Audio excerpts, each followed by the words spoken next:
Nice. Hmm. Une autre chose, tu as mentionné, ça c'est dans le note que j'avais pris, tu dis, le rabais que tu as eu dans le passé, c'est la raison que tu es venue me voir, Tout à moi, fait. Nathalie. Parle de ça, Oh my God. donne-moi, tell them. OK.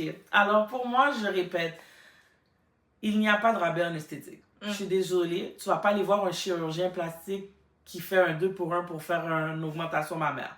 Si c'est ça, je te dis tout de suite, cours tout de suite, ma chère, parce que tu vas avoir un sein mi-haut, mi-bas. Cash.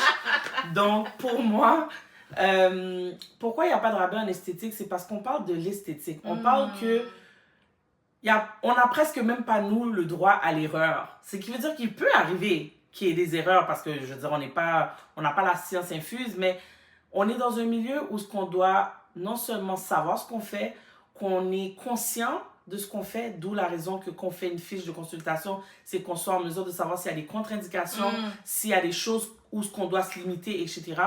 À partir du moment que cette prise en charge, elle est faite, les rabais n'ont pas leur place. Parce que si tu me demandes de te donner un rabais, c'est que tu me demandes de diminuer dans une qualité qui ne va clairement pas marcher avec l'objectif que tu m'as demandé.